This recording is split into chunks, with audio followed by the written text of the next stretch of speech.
Bueno, estamos en el ciclo de hacia nuestros centenarios, la revisión de la historia de México con otros países. ¿Se acuerdan que la primera fue sobre Francia? Y ahora, bueno, pues estamos con un país pues ligado a nosotros totalmente y siempre es muy grato hablar de las relaciones México-España. Y en esta ocasión tenemos a la doctora Cristina Torales, a quien ya la conocen, porque ya ha estado con nosotros en varias ocasiones, es especialista en el siglo XVIII y sobre todo en el tema del comercio en el siglo XVIII y los ilustrados. Uh-huh.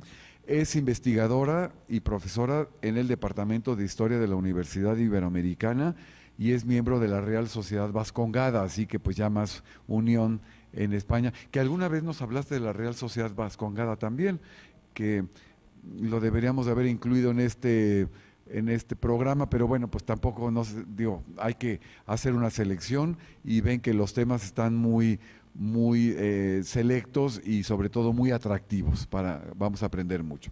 Pues bueno, Cristina, muchas gracias por tu presencia y que gocen mucho la conferencia. Bienvenidos todos.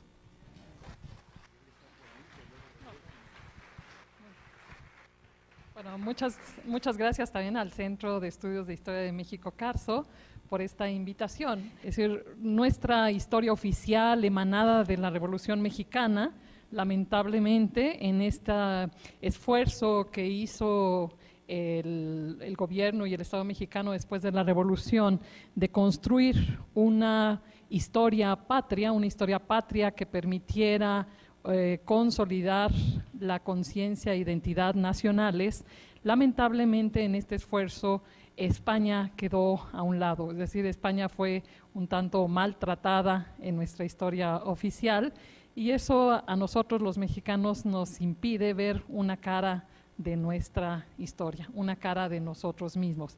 Así es que celebro que el centro ahora con estas conferencias pueda ayudarnos a comprender esa otra cara de nuestra historia. Bueno, acepté con mucho gusto la invitación de ver la presencia de los jesuitas y su relación con los movimientos de independencia.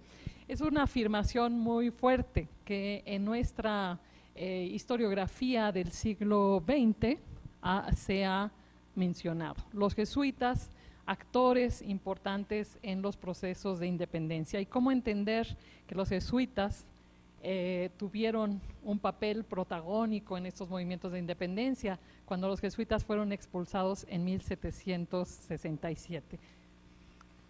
Primero habría que recordar, ¿no? Los jesuitas, para todos ustedes seguramente es lugar común, pero tendríamos que reafirmar que los jesuitas fue una corporación religiosa de cara a la modernidad. Quisiera que recordáramos ahora que es una fundación de Ignacio de Loyola, una fundación del siglo XVI en el espíritu del Renacimiento y decididos, un grupo de individuos liderados por Ignacio de Loyola, dedicar su vida a la mayor gloria de Dios, dedicarse y ponerse al servicio del papado para lograr la mayor gloria de Dios. La primera acción e iniciativa que tuvo el Papa para con ellos fue dedicarlos a la labor de recuperar a los católicos en Europa, en ese entonces en plena división a partir de la reforma luterana. Así es que simplemente aquí recordar que fueron los paladines de la contrarreforma católica. A México llegan en 1572 y llegan con un proyecto muy claro, educativo y misional. El proyecto educativo que fue aspiración de los conquistadores que sus hijos fuesen educados por la Compañía de Jesús, por el éxito que esta Compañía de Jesús tenía en Europa en materia de educación. Y vienen acompañados de también de un reto misional. El proyecto de la Compañía de Jesús en México fue múltiple, fue educar a la juventud en los principales centros urbanos y participar en el proyecto misional. El proyecto, la historiografía mexicana del siglo XX, sin embargo, a esta corporación se le ha atribuido una participación importante en los movimientos de independencia, hay historiadores que afirman que los jesuitas, como constructores de la identidad nacional, crearon conciencia de esa identidad nacional y prepararon a las juventudes para buscar un proceso de emancipación. Así se les ha reconocido en esta historiografía como precursores de la independencia. Hay historiadores también que, sobre todo en las últimas décadas del siglo XX, han insistido en que los jesuitas, disidentes del absolutismo borbónico, una vez expulsados de los territorios americanos, participaron en diversos proyectos para emancipar América. Ambas afirmaciones se han de manera reiterada manifestado en obras de autores muy serios. Yo quisiera, por ejemplo, para la primera referencia, los jesuitas constructores de la identidad, tener aquí presente y a manera de homenaje al doctor José Ignacio Pérez Alonso, Manuel Ignacio Pérez Alonso. El doctor Pérez Alonso, recientemente fallecido, escribió un texto muy sugerente en los años 70 a propósito de esto, ¿no? de plantear cómo los jesuitas habían sido constructores de esta identidad nacional a través de, primero, de la educación humanista que desde el siglo XVI estuvo presente en los principales colegios. Y también el doctor Pérez Alonso hizo referencia a cómo los textos escritos en el exilio por los jesuitas, la mayoría de ellos en Bolonia, habían escrito en añoranza a su patria la historia de México, por el caso de Francisco Javier Clavijero, la vida de ilustres mexicanos del padre Juan Luis Maneiro, y cómo la lectura de estos textos en los americanos había contribuido a crear una valoración y una conciencia e identidad nacionales que prepararon a las generaciones que le sucedieron al movimiento de emancipación. Hay también autores muy serios que ahora quisiera mencionar, el caso de la doctora Guadalupe Jiménez Codinac, especialista en la independencia, que seguramente la semana que entra está con ustedes, el doctor David Brading. Ambos han trabajado, la doctora en los años 80 del siglo XX, el doctor recientemente en un texto publicado por el Fondo de Cultura Económica, nos han expuesto algunos o nos han apuntado cómo los ingleses, el imperio inglés y las organizaciones de inteligencia inglesa captaron la asesoría de parte de los jesuitas expulsados en Italia. Se valieron de sus documentos, de sus papeles, de conversaciones directas que tuvieron con ellos para en Inglaterra concebir distintos proyectos de invasión hacia América e incluso de fomentar a través de estas invasiones lo que ellos llamaron la liberación de los americanos del dominio de los Borbones en España. Concretamente, el doctor Brading ha estudiado recientemente la carta a los españoles americanos escrita hacia 1790 por el abad Juan Pablo Vizcardo. Juan Pablo Vizcardo es un jesuita, salió a los 20 años de la provincia del Perú y realmente es un individuo, su historia es casi de película, ¿no? Todas las aventuras y las actividades que realiza en el mundo europeo en un primer momento para recuperar su herencia, es decir, él salió a los 20 años, logra llegar a Italia, a los 2 años en el exilio decide salir de la Compañía de Jesús, poco antes que la compañía fuera extinguida. Ustedes saben que en 1767 sale la Compañía de Jesús y no para ahí el asedio de los Borbones, sino es hasta 1773 que los Borbones logran que el Papa extinga a la Compañía de Jesús. El abad Vizcardo, por eso llega a ser abad, sale de la compañía, pero continúa en la vida sacerdotal. El abad Vizcardo, hacia 1790, escribe una carta en donde anuncia toda una serie de agravios que el Estado español llevó hacia los americanos, entre otros la expulsión de los soldados de Cristo, la expulsión de la Compañía de Jesús. El abad no logró ver publicada su carta, pero esta carta circuló en Europa, publicada en francés, después se tradujo al español, circuló en los territorios americanos e invitaba a los españoles americanos como tal a buscar su independencia. Estos textos, estas afirmaciones de la historiografía mexicana e internacional, como es el caso del Dr. Brading, nos deben servir como referentes a los historiadores ahora, ya en el siglo XXI, y en un momento en que debemos repensar nuestra historia a propósito de la proximidad al Bicentenario de la Independencia. Y en esa línea es donde quisiera yo contribuir y he estado trabajando los últimos años. El Bicentenario yo creo que nos debe servir a repensar, reescribir nuestros procesos históricos, repensar este papel que los jesuitas tuvieron, si es que lo tuvieron, ¿no?, en los procesos de independencia. Mi aportación en estas reflexiones iría en esta línea. Lo que he trabajado básicamente es cómo entender, cómo comprender a los jesuitas precursores de la independencia cuando hay casi una generación entre la expulsión y los líderes de la independencia, ¿no? En 1767 ellos salen y las primeras manifestaciones directas de emancipación propiamente serían hasta 1811, aunque hay quienes dicen, no, en 1808 ya nos queríamos independizar. Yo creo que no es así. Es decir, los procesos, tendríamos que hablar de procesos de independencia, y las primeras manifestaciones de malestar hacia el Estado español las podemos encontrar incluso hacia 1780. Hay movimientos, hay ya síntomas de malestar, pero no son propiamente movimientos que busquen la liberación.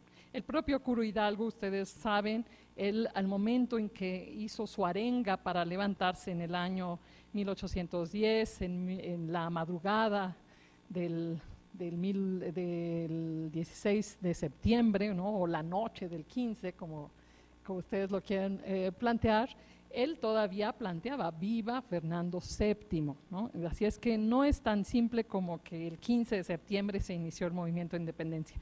Hay descontento, hay malestar, y el movimiento de independencia, si lo tomamos de 1808, que es cuando invaden los franceses a España, y vemos la consolidación de la independencia en 1821, los procesos que se van a desencadenar en esos 12 años son diversos, no son procesos continuos con un objetivo continuo, sino tienen cambios. A mí mi interés de trabajar y de estar aquí con ustedes es aportar algunas ideas en torno a estos dos aspectos que nos ayudarían a tener una comprensión mayor de este movimiento que nos llevó a construir nuestra nación. Una, identificar a esta generación de novohispanos que constituyó el eslabón que unió a los jesuitas expulsados con los líderes de la independencia. Y ahí los estudios que he hecho son en torno a los miembros de la Real Sociedad Vascongada de Amigos del País. O sea, más de 540 individuos que formaron el núcleo de la Ilustración novohispana. Estos 500 individuos que lo mismo estuvieron en el Estado, en la Iglesia, en el Ejército, que fueron letrados en la universidad, que fueron consejeros o asesores de los funcionarios, y que a su vez, ¿sí?, fueron parientes directos de los jesuitas expulsados. Esta generación, que considero un eslabón entre estos jesuitas que salen en 1767 y los primeros movimientos de descontento a principios del siglo XIX, ¿sí?, constituyen nuestra ilustración. Es decir, no podemos seguir pensando en el fenómeno de independencia si no reconocemos que tuvimos ilustración, que tuvimos ilustrados y que estos ilustrados tuvieron un papel protagónico en la construcción de la cultura y del Estado. y por otro lado que tuvieron un nexo con la Compañía de Jesús y que mantuvieron una correspondencia constante con los jesuitas en la expulsión. Este eslabón nos hace más comprensible el que las obras de los jesuitas expulsados circularon en la Nueva España, circularon, llegaron, se leyeron, se discutieron, se criticaron, se proponieron, ¿no? Es decir, ya no podemos decir que fue introducida la obra de los jesuitas expulsados en México de una manera secreta, no. Había una circulación muy amplia de información entre los jesuitas expulsados y estas élites ilustradas. Y más adelante volveré al asunto. Y el otro aspecto que he estudiado en aras de ayudar a esta comprensión de nuestros fenómenos son prácticas e iniciativas de la Compañía de Jesús que favorecieron un intercambio no solo económico, sino cultural interoceánico. Es decir, la Compañía de Jesús es una corporación mundial, una corporación que favoreció, ¿sí?, que tenía las condiciones para favorecer el intercambio cultural, que tuvo un papel determinante en los procesos de comercialización mundial. Aquí nada más reforzar los socios de la Real Sociedad, letrados, dentro de los letrados hay que mencionar el clero, ¿no?, el clero secular. Muchos de ellos formados en colegios de jesuitas se inscriben en esta sociedad porque están de cara a las luces, porque han sido formados, abiertos en el pensamiento a la innovación. Entre los letrados también encontramos catedráticos de la universidad, por supuesto. Entre los empresarios encontramos hacendados, comerciantes, mineros. Un papel clave en esta circulación internacional de ideas la operaron los comerciantes.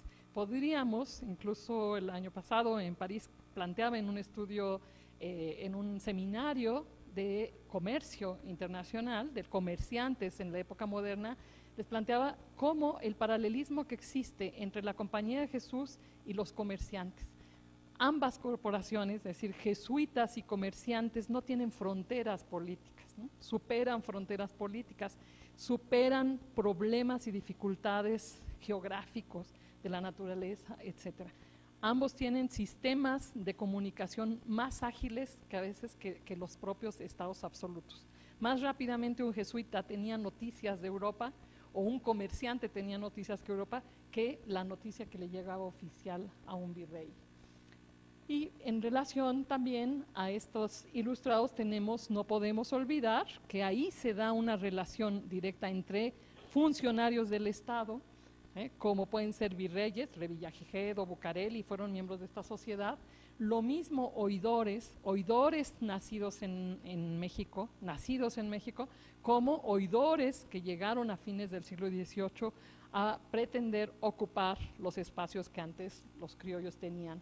Y no podemos tampoco olvidar alcaldes y regidores, gobernantes regionales que tienen a veces una mayor fuerza e incidencia sobre los sectores rurales fuera de los espacios urbanos.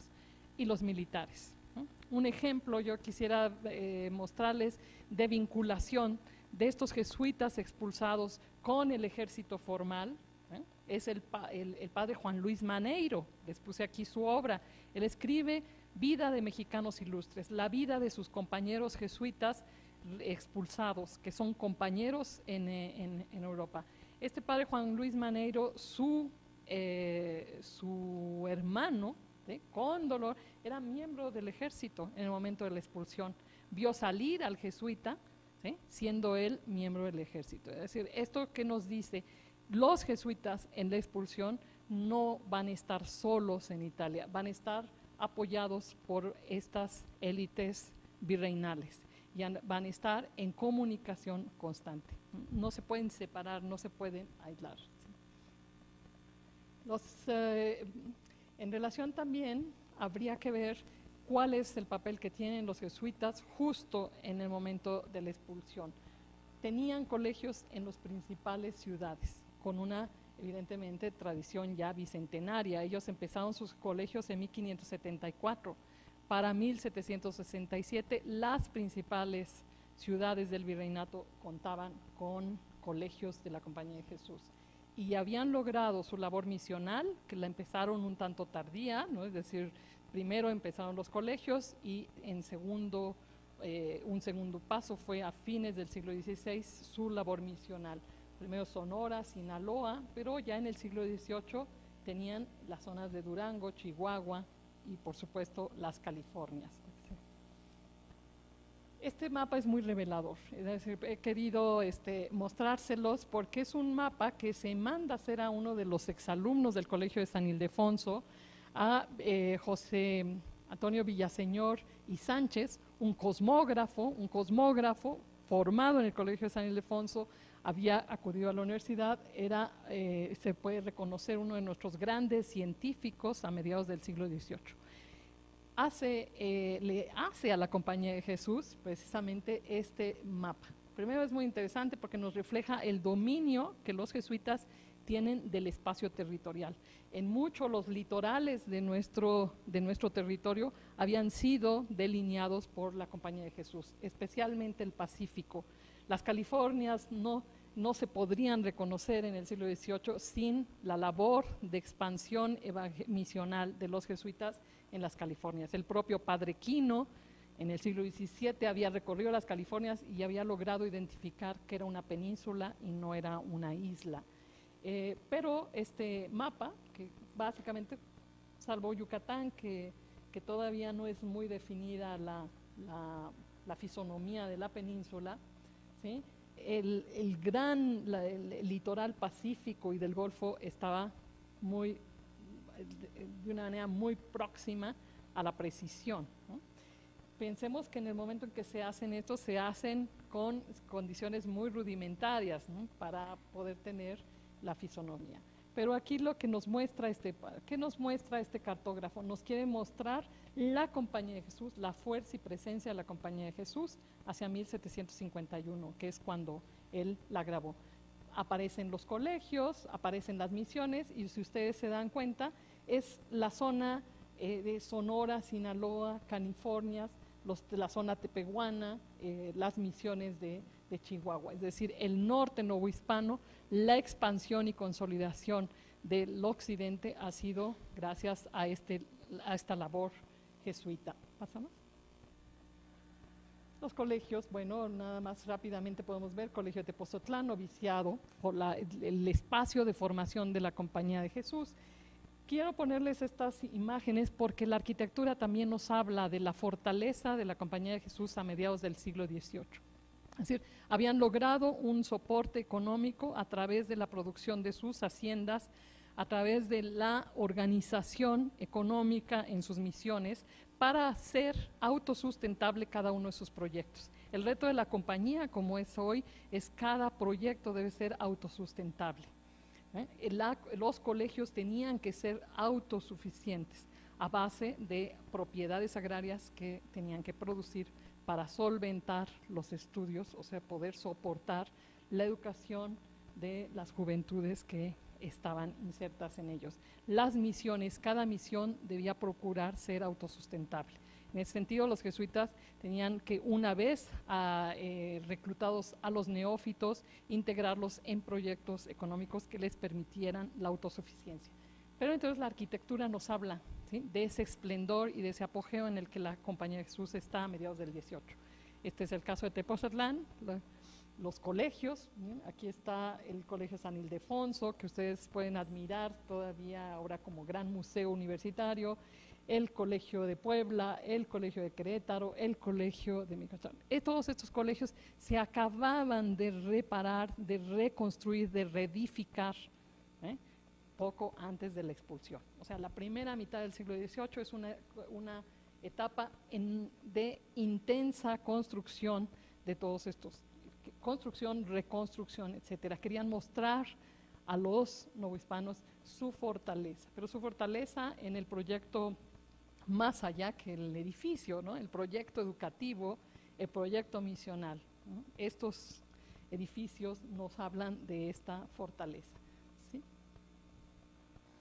Las misiones, yo no quise poner nada más un ejemplo, el caso del padre Salvatierra, impulsor del Fondo Piadoso de las Californias, ¿no? Un fondo que se hace económico a través de los donativos de la sociedad civil para impulsar el proyecto de las Californias.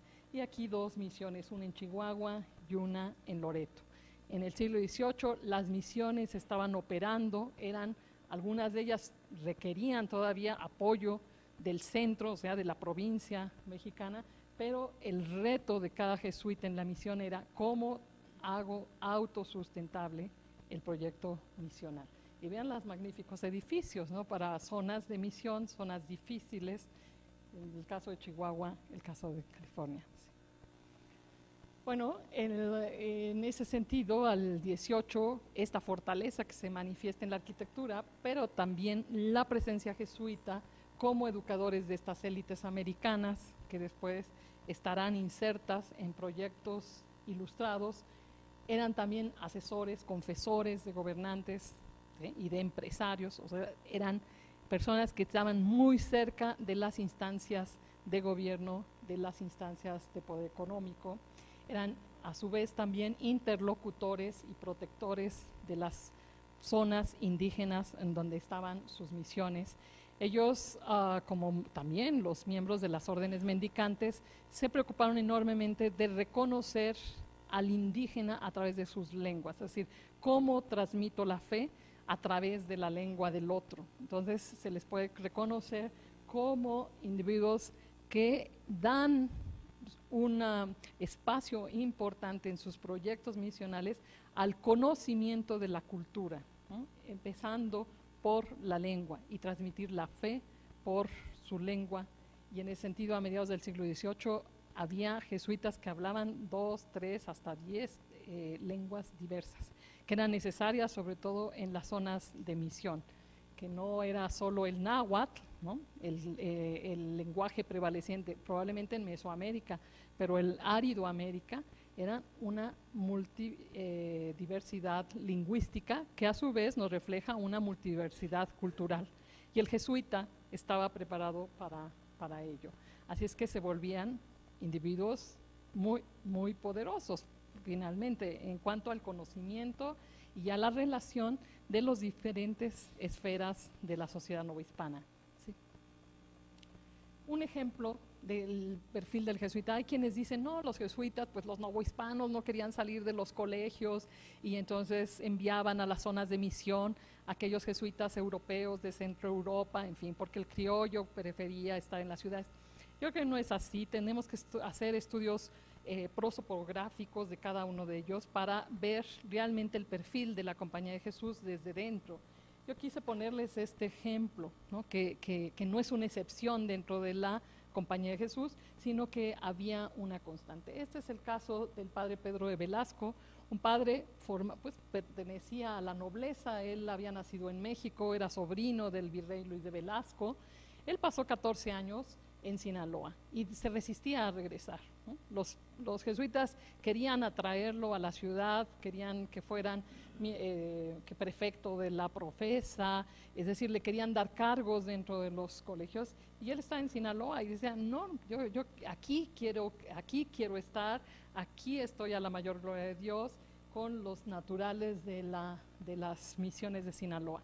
Estuvo 14 años resistiéndose a ocupar cargos, hasta que ya hubo tales presiones que regresa a la capital novohispana y fue rector de San Ildefonso, fue procurador general. Los procuradores generales solían ser nombrados por los miembros de la provincia mexicana para acudir a Madrid y a Roma cuando se daba lugar a las congregaciones generales, donde se reunían jesuitas de todo el mundo para deliberar, para decidir resolver problemas en común de la orden.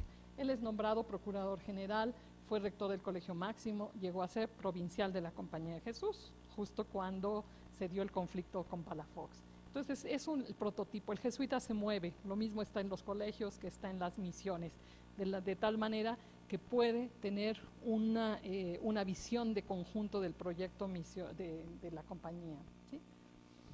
Los jesuitas de cara a la modernidad, yo diría que tenemos que resaltar y estudiar cómo la compañía es un modelo de interculturalidad. En primer lugar, por su composición multicultural. Los jesuitas no eran solo españoles, no eran solo novohispanos o americanos. Es decir, los jesuitas que formaban parte de la provincia mexicana de la Compañía de Jesús tenían una composición multicultural. Y por otro lado, lo que les quiero insistir, es una corporación sin fronteras, ¿no? No los paran los continentes, no los paran los gobiernos, no los paran los estados. Pasamos. En el caso para mostrarles algunos apuntes en torno a esta multiculturalidad, cuando se llevó a cabo la expulsión, hubo un jesuita, el padre Celis, que tuvo una preocupación enorme de reconstruir, ¿sí?, la Compañía de Jesús. Ya estando en el exilio, hizo un catálogo de los jesuitas expulsados. Gracias a este catálogo podemos saber dónde estaban, sus orígenes, quiénes eran sus padres, cuándo entraron a la compañía, dónde se educaron y en dónde estaban en el momento en que fueron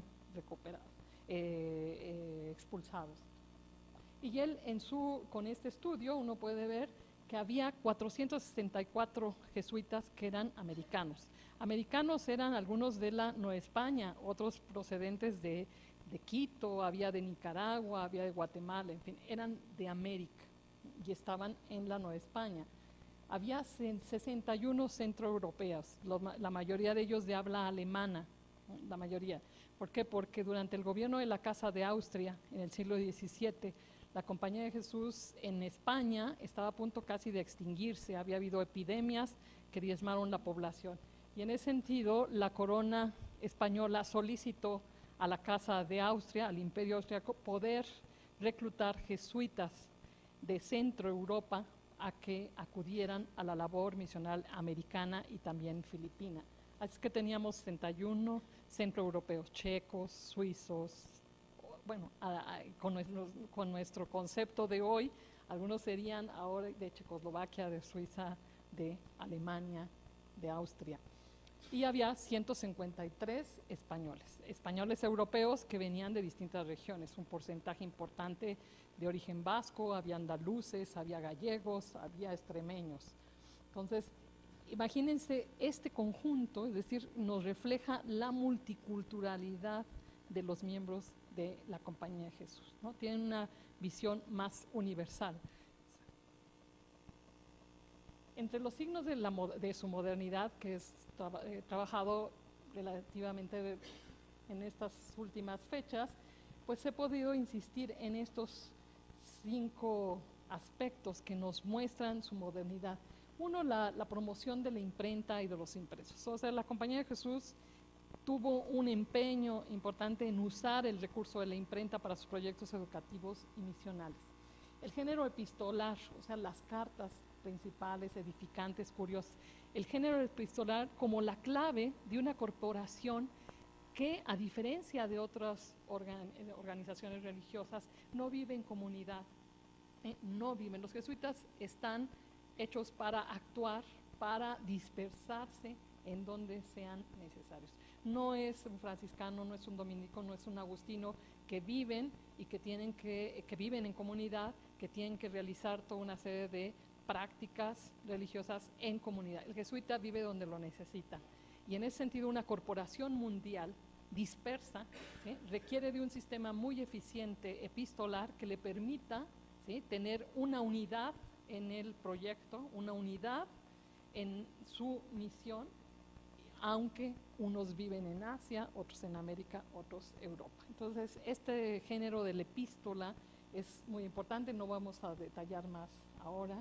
Y los frecuentes viajes transoceánicos. El jesuita se mueve, es decir, muchísimo, sobre todo aquellos procuradores generales que con frecuencia tienen que ir a Madrid o a Roma a deliberar los proyectos de la Compañía de Jesús.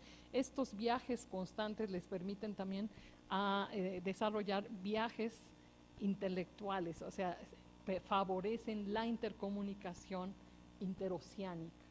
Y los visitadores no se diga, es decir, cada visitador que venía de Europa tenía que recorrer las zonas de misión y las zonas educativas en la Nueva España, y luego tenía que partir a Filipinas y hacer el reconocimiento. Es decir, hay un sentido del viaje para velar y cuidar los proyectos de la corporación, y por otro lado tener una percepción cultural. El viaje cultiva, el viaje permite la comprensión y el dominio de espacios intercontinentales. El conocimiento corporativo. El conocimiento corporativo, ahora se los mencionaré con detalle, pero un último punto, la hermandad transoceánica entre corporaciones pías. Es decir, el movimiento de devociones, ¿no? Por ejemplo, la congregación de la Anunciata en Roma, ¿no? Bueno, ellos promovieron la hermandad en los distintos territorios de corporaciones unidas a la Anunciata en Roma. Así, ya en una forma muy concreta con nosotros, la devoción guadalupana. La devoción guadalupana la irradiaron esa devoción no solo en América, sino en Europa y Asia. La que sí. En relación a la imprenta, les decía, tenemos ejemplos como desde de épocas muy tempranas la imprenta y la educación. Hacen sus propios textos, hacen venir a un impresor recién abierto, el Colegio de San Pedro y San Pablo, lo tienen en el Colegio de San Pedro y San Pablo para publicar los primeros textos de los jóvenes, los textos para educar a la juventud. Este es de Antón Ricardo en el Colegio de San Pedro y San Pablo. Un ejemplo del Tratado de Aristóteles, y junto al Tratado de Aristóteles publican su primer tratado de matemáticas para la juventud novohispana, el Tratado de la Esfera de Maurolico. Pasa. Imprenta y misión, es decir, son los grandes promotores de vocabularios y gramáticas, sobre todo de estas lenguas en Aridoamérica, es decir, lengua tepehuana, lengua tarahumara, es decir, es la multiplicación. Evidentemente los franciscanos agustinos dominicos habían hecho su esfuerzo de una manera primera, pero los jesuitas son posconcilio de Trento, en donde después del Concilio de Trento se permite que se busquen las otras lenguas para transmitir la fe en las otras lenguas. Y eso hizo de los jesuitas los paladines de la edición de tratados de lenguas, de muy diversas lenguas. Por un lado, tenemos que pensar que la misión entre los indígenas y neófitos es una, pero los jesuitas también asumen como labor misional la recatolización de la población europea que se ha alejado de la práctica sacramental. Así es que hay que ver que cuando hablamos de misiones jesuitas, no solo se refiere a la labor que se lleva a cabo entre indígenas, entre los naturales de estas tierras que no conocían la fe, sino la misión del jesuita está en la recatolización también, en la recatolización de los europeos que están en los centros urbanos, que se han alejado de la práctica sacramental, y entonces el jesuita a través de la predicación invita, ¿sí?, al católico a acercarse y a renovar su fe. En ese sentido también se valen de la prensa para fomentar esta recuperación de la fe en los individuos ya antes bautizados. Este es un ejemplo de publicación que es la carta del padre Pedro de Morales de la Compañía de Jesús, con motivo, ¿sí? Este padre describe la presencia, después del concilio se fomenta y se reafirma la devoción a las reliquias, ¿sí?, en los territorios católicos, ¿sí? Había sido una crítica muy severa de Lutero hacia la Iglesia Católica a las reliquias. Los jesuitas van a recuperar las reliquias como un símbolo de reafirmar la fe católica. Y este es un texto que va en esa línea. Imprenta y ciencia, los jesuitas, y ahí voy a lo que me refiero como conocimiento corporativo. Los jesuitas, para la mayor gloria de Dios en la educación y en la misión, se preocupan de cultivar el conocimiento de la naturaleza, el conocimiento de la persona, el dominio de elementos médicos para la salud del cuerpo y la salud del alma, ¿no? Y en ese sentido, los jesuitas, aunque entre ellos hay pocos médicos, y los pocos que hubo entraron solo como hermanos coadjutores, los jesuitas fomentan mucho el cultivo de la ciencia médica en aras de apoyar sus labores misionales o sus labores educativas. Todos los colegios tenían enfermeros, enfermerías para la atención del jesuita y del niño. Es decir, muy importante para Ignacio de Loyola la salud corporal como la salud espiritual. Esta promoción de la imprenta favoreció e influyó en impresores posteriores y en el cultivo de la cultura y de la impresión y el reconocimiento de la cultura a través de lo escrito y lo impreso. Así es que entre sus discípulos podemos encontrar al gran bibliófilo que resaltó la cultura mexicana, que defendió la cultura mexicana en el siglo XVIII a través de la producción editorial. Me refiero a Juan José Guiara Eguren, exalumno de los jesuitas en San Ildefonso, que escribe su biblioteca mexicana en un perfecto latín, y que da a conocer en el mundo europeo, reafirma en el mundo europeo el valor de la cultura mexicana a través de sus autores, de sus escritos, de sus impresos. Y tenemos otro caso extraordinario a final del siglo XVIII, a principios ya del XIX, y cuando ya se habían hecho estas declaraciones de disidencia contra el Estado español.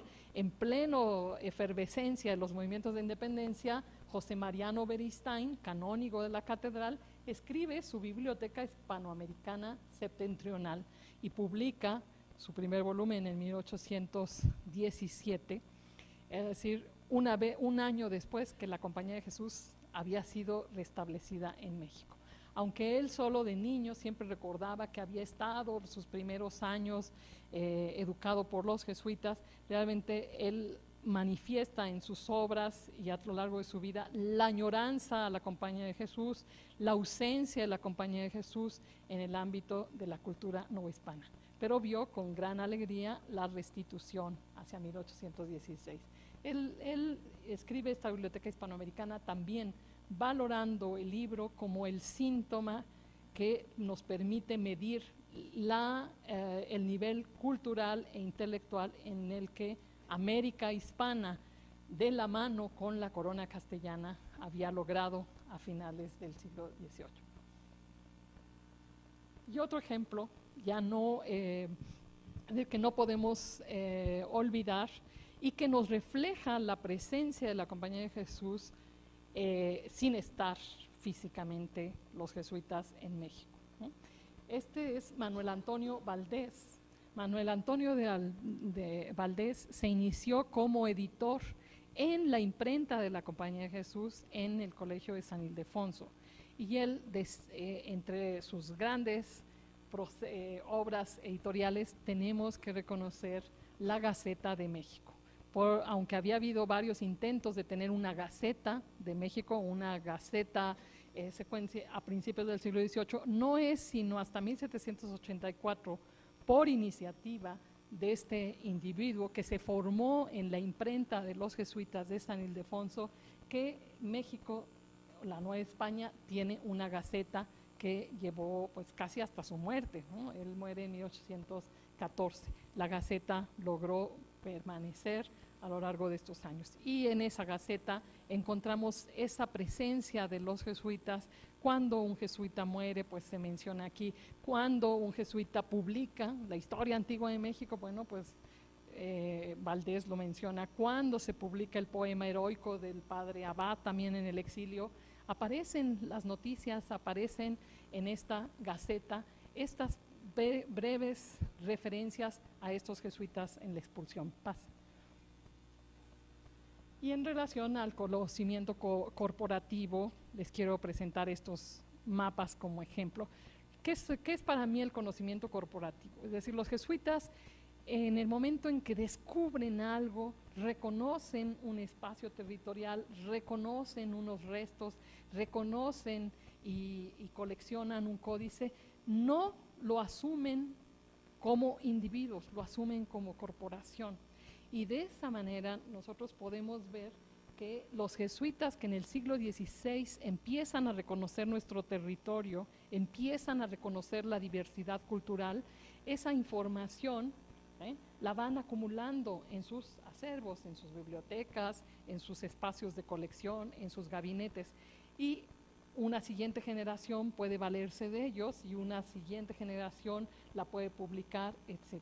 Y yo quiero ponerles aquí un ejemplo, el caso de Californias. Las Californias, evidentemente sabemos que tanto el padre Quino como el padre Consac, como estos jesuitas que de Centro Europa que participaron en el proceso de evangelización Sonora, Sinaloa y luego van a las Californias, hicieron el reconocimiento muy cuidadoso y muy puntual de los litorales de lo que hoy llamamos Mar de California o de Cortés y del Pacífico, ¿eh? Y se van sumando los esfuerzos. A mediados del siglo XVIII, el padre, primero en México, el padre Venegas, se encarga de coleccionar todos estos documentos hechos a lo largo del siglo XVIII por los misioneros y se envían a Europa. Se envían en Europa y en España se produce una historia de las Californias en 3 volúmenes donde se compila todo esto, ¿no? Es decir, la compañía ofrece al mundo esta obra, la historia de las Californias en 3 volúmenes. La compañía ofrece al mundo el conocimiento exhaustivo al que se ha llegado de las Californias, con ese mapa o este precioso mapa que ustedes ven en la parte de arriba. Y no queda ahí, ¿no? Clavijero, ya en el exilio, es convencido de que es necesario una obra más sencilla de difusión de la historia de las Californias, y se vale de estos materiales, se vale de estos escritos, y él va a publicar, aunque él ya no, su hermano, porque él murió en el proceso de edición de esta historia de las Californias. Clavijero muere y su hermano, que también había sido expulsado, saca a la luz la historia de las Californias. Si ustedes ven la obra de Clavijero, Clavijero nunca estuvo en California, no le tocó estar en California, pero él se vale del conocimiento adquirido por la corporación para preparar este compendio de la historia de las Californias, y el hermano la publica en su nombre. Los mapas apenas difieren, es decir, son marcados con una enorme precisión, y sirvieron, fíjense, estos mapas sirvieron de atractivo pues a las potencias enemigas de la corona española para que ambicionaban esta península como una península estratégica. Y aquí tenemos otro ejemplo. En el siglo XVI, el padre Sánchez Vaquero, un jesuita, cosmógrafo, muy de los primeros jesuitas que llegaron en 1572, hace un recorrido muy detallado en el Valle de México, pinta su mapa. Ese mapa no lo publica él, pero en el siglo XVIII Sigüenza y Góngora, un científico que se había formado con los jesuitas, que incluso había estado un tiempo con ellos, había sido expulsado porque se saltaba las bardas, en fin, por la noche, pero Sigüenza, aunque no fue, ya no fue aceptado, y siempre quiso regresar a la compañía, no fue aceptado, pero sí siguió amigo de los jesuitas y le prestaron sus materiales. Él publica este mapa, Sigüenza, en el siglo XVII, inspirado en el de Sánchez Vaquero. O sea, hay testimonios de que copió el de Sánchez Vaquero. Nosotros diríamos que mal, no, en ese momento no se piensa, es decir, que sea un plagio, sino Sigüenza lo da a conocer. Se da a conocer entre letrados. En el siglo XVIII, otro alumno de los jesuitas, ¿sí? Antonio Alzate, uno de nuestros científicos, dice, esto se debe conocer. El Valle de México es de una manera muy precisa, está delineado, ¿no? Desde el 16 tenían ese reconocimiento. El 17 no había avanzado mucho el reconocimiento. El 18 Alzate dice, esto yo lo doy a conocer, y lo publica en sus gacetas de literatura. Es decir, se va sumando el conocimiento, y aquí lo tenemos no solo entre los jesuitas, sino entre los discípulos de los jesuitas que comparten ese conocimiento. Y este es el último, un mapa que el propio Clavijero, valiéndose de ese conocimiento acumulado del Valle de México, publica en Italia su mapa del Valle de México. Vamos a ir un poco más rápido. Y este mapa nos muestra lo que significan los jesuitas a nivel mundial y este conocimiento corporativo. Este mapa se publica en esta historia de las Californias de Venegas, ¿no? De Venegas, que se publica en España, y se lo dedican al rey, a Fernando VI, ¿no? Es decir, Fernando VI, hermano de Carlos III, ¿no? Es decir, un rey antes del que va a expulsar a los jesuitas. Es decir, es como un regalo, es decir, los jesuitas dicen, esto es lo que hemos hecho, ¿sí?, por el bien de la monarquía. ¿Qué es lo que hemos hecho? Es decir, le ofrecen un mapa hecho con las notas, los apuntes, las exploraciones que los jesuitas han logrado. Te damos a conocer el mundo, ¿sí? Te lo damos a conocer porque lo hemos construido a través de nuestro proyecto educativo misional, ¿sí? Entonces es un ofrecimiento al rey del dominio que tiene la corporación jesuita del espacio mundial, ¿no?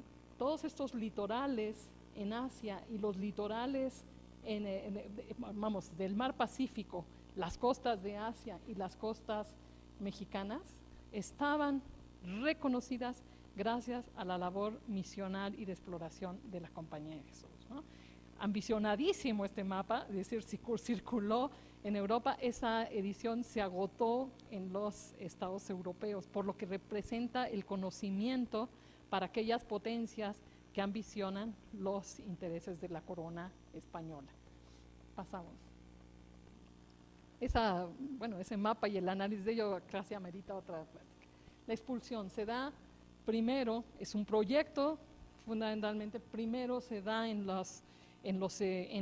América Lusitana, en Brasil, en Portugal en 59, Francia en 1764, el mundo hispánico en 1767 y Parma en 68. A los jesuitas se les reconoce como una potencia dentro de estados absolutos. La fuerza que puede tener la compañía asusta a las monarquías, ¿no? La fuerza que puede tener, la incidencia que tiene en la sociedad. Estos son las primeras manifestaciones en donde la Compañía de Jesús puede reconocerse como un peligro para los estados absolutos, ¿no? Pasamos. Y los jesuitas en el exilio, es decir, son exiliados, también sería motivo de otra plática lo que significó esta expulsión. No vamos a detenernos ahí, sino quisiera insistir. ¿Qué pasa con los jesuitas en el exilio? Los jesuitas viven en Bolonia, finalmente primero son protegidos por el Papa, colocados en los estados italianos, las coronas borbónicas en Francia, en Parma, en España, no paran, ¿sí?, en sus negociaciones diplomáticas para lograr que el papado extinga la compañía. El proyecto de las coronas en manos de las familias borbónicas es eliminarlos, ¿no? Los consideran un mal, los consideran, las cartas que ustedes ven en entre los diplomáticos para los borbones son el demonio, ¿no? Tienen que desaparecer, son un peligro mundial, ¿eh? Son un peligro mundial. Y en ese sentido no pararon los diplomáticos hasta que en 1773 el papado extinguió a la Compañía de Jesús, ¿eh? Extingue a la compañía, sin embargo ellos trataron de sobrevivir, cada uno con apoyo a veces de estas redes familiares, de estas redes que se daban interoceánicas, que a veces les permitían obtener recursos de sus familiares americanos, y lograron sobrevivir en el exilio. Hacia México lograrán restituir a la compañía hasta 1816. ¿Qué es lo que hacen los jesuitas? Yo creo que hay dos tipos, podríamos calificar, puede haber muchos, pero como dos actitudes. Hay quienes denuncian el agravio, escribiendo, ¿sí?, escribiendo los sucesos de la expulsión, desde que salen de las misiones, cómo son maltratados, cómo son enviados primero a Cuba, de Cuba a Cádiz, de Cádiz hasta llegar a los estados italianos, ¿no? Y ya hay quienes más bien se dedican con su trabajo intelectual en Europa a defender América y lo americano. En este caso tenemos, por ejemplo, a Clavijero que debate con los intelectuales europeos, ¿sí?, que consideran que América es inferior, que los americanos son inferiores, que el clima hace débiles a los criollos, etc. Es decir, los jesuitas en el exilio, ¿sí?, se dedican con su pluma en la escritura a debatir contra aquellos ilustrados que consideran América inferior y a los americanos igual. Y tercero, hacen también con su pluma una exaltación de la historia y cultura americanas. Hay los jesuitas mexicanos que hablan de a partir de la añoranza de su patria, de la historia antigua de México, como es otra vez Clavijero, o la historia de la provincia con la Compañía de Jesús, como es el Padre Alegre, o los ilustres mexicanos jesuitas que están en el exilio, como es Maneiro. Pero también tenemos quien habla de la historia de Chile, que es el Padre Molinas, y también los tenemos en el Perú y también los que estuvieron en Colombia. Es decir, los jesuitas en el exilio hablan de la grandeza de su historia patria, de sus lugares de origen.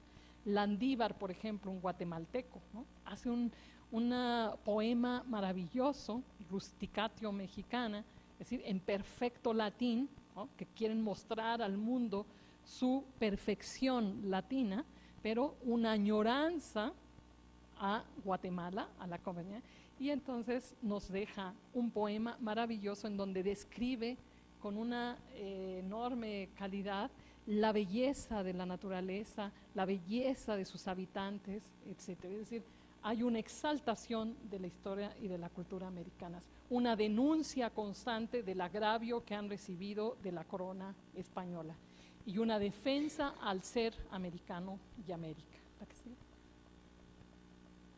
Los expulsos y los americanos, es decir, esto lo hacen allá, ¿no? Lo hacen, pero no están aislados de sus americanos. La pragmática de expulsión, escrita o dictada por Carlos III y aplicada, insistía que debían permanecer incomunicados, que estaba prohibido. Bueno, lo que pasa es que hay veces que las leyes, si son, es decir, si van y atentan al derecho humano, pues no tenemos la garantía de que se cumplan, y eso fue la pragmática. Los jesuitas realmente vinculados con sus redes familiares, con sus redes mercantiles, ellos tuvieron una comunicación constante con sus lugares de origen. Mandaron sus publicaciones, mandaron cartas. Aquí se sabía, ¿sí? Se sabía qué estaba pasando con ellos allá, qué decían, qué publicaban, qué actuaban. Entonces hay una comunicación. Esto lo hemos olvidado y pensamos que estuvieron en ese aislamiento. No es así. Hubo una constante comunicación entre estos ilustrados que conforman el eslabón, ¿sí? En estos letrados que quedan en América, con ellos en el exilio. Y segundo, las publicaciones. También se decía, no se pueden hacer lecturas de los textos de los jesuitas, etcétera, etcétera. Sus publicaciones fueron entrando poco a poco, algunas de ellas patrocinadas con recursos americanos y publicadas en Italia. Pero hay letrados, como el caso de nuestro científico Alzate, que claro que conoce las obras de la compañía y algunas las traduce y toma algunos fragmentos y los publica en la Gaceta. Así es que hay una comunicación constante de lo que hacen los jesuitas en los territorios americanos. Y por otro lado también hay que ver esas obras que se publican, que además con una enorme calidad en el papel, en los grabados, en Europa, circulan en todo el mundo. Y gran parte de esas obras servirán de instrumento a los enemigos de la corona castellana en Europa. ¿Quiénes? Es decir, los ingleses como primera potencia importante interesada en América, ¿no? En la América española. Los ingleses, en un proceso de expansión mercantil, ¿no? Se van a valer de los jesuitas en el exilio, de los textos, de los escritos, de los impresos, de los mapas hechos por los jesuitas para un mayor conocimiento de los territorios americanos. Y no solo van a valerse de estos escritos, van a invitar a Inglaterra, a algunos de ellos, lo hemos estudiado poco y lo tenemos que seguir estudiando, pero invitaron a varios de estos jesuitas en Bolonia, los invitaron a acudir a Inglaterra para obtener de ellos, de viva voz, información de la América española. Ahí es donde podríamos en última instancia considerar que los jesuitas tienen una relación.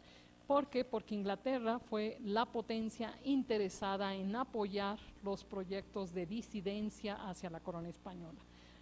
Los jesuitas, diríamos nosotros, podemos juzgarlos, no, la historia no es de juicio, Los jesuitas querían liberar a América de la opresión de un absolutismo.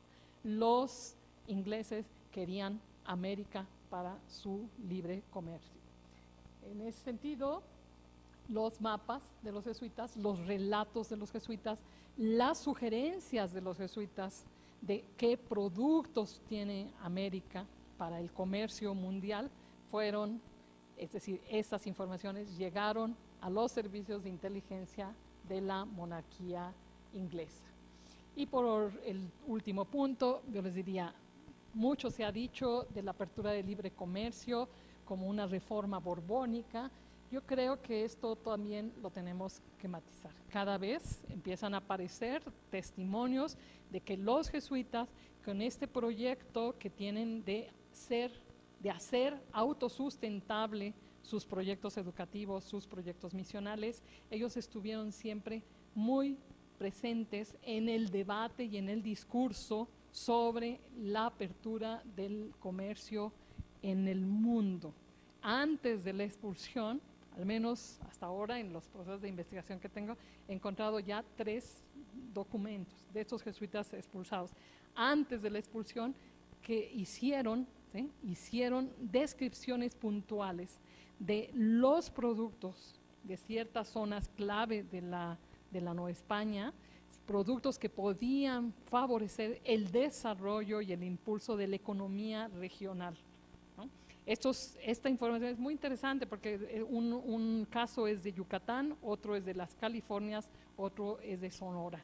3 zonas que podían representar una estrategia para elevar la economía novohispana, que ellos cuando hicieron estos textos los hicieron para mejorar las condiciones de los habitantes de América, ¿no? Y estos son claves que nos ofrecen posibilidades de ver con otros ojos este impacto que pudo tener el conocimiento de la Compañía de Jesús sobre estos territorios americanos, sobre la cultura americana y los lineamientos del comercio mundial que caminaba hacia la apertura de comercio libre.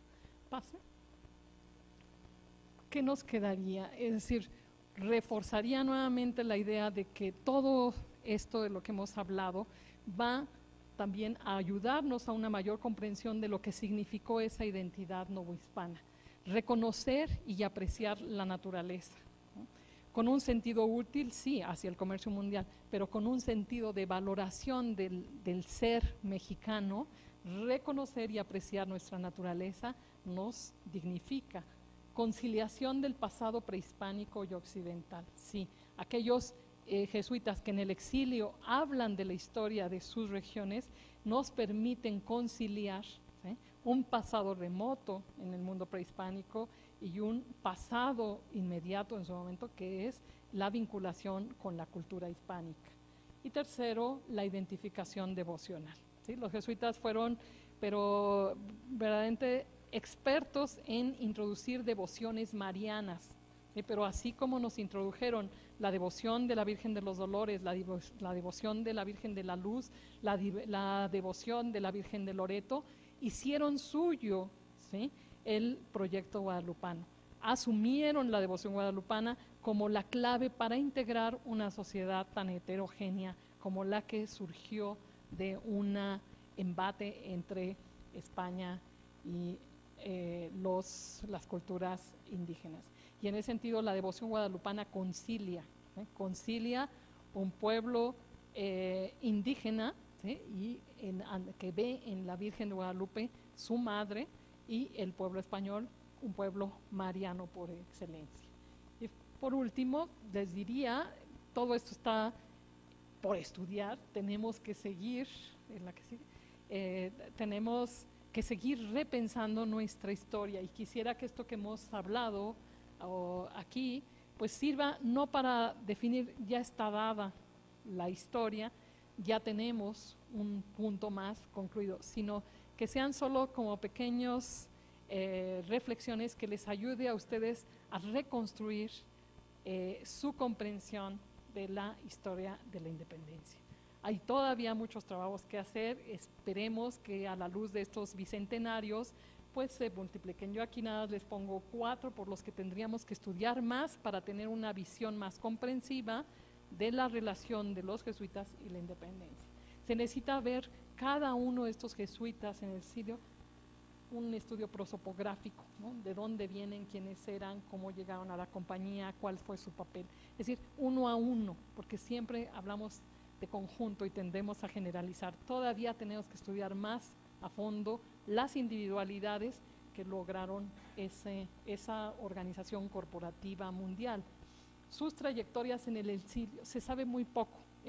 Nosotros en nuestra historia oficial nos limitamos a decir, los expulsaron en 1767 y luego vinieron sus historias, nos gustaron mucho y entonces nos fuimos a la independencia. No, tenemos que saber más qué pasó al día siguiente de que ellos se instalaron en Bolonia, con quiénes hablaron, quiénes los visitaban, ¿sí? Hay ejemplos, pero tenemos que hacer un estudio más sistemático y nos daremos cuenta que estaban más cerca, ¿sí?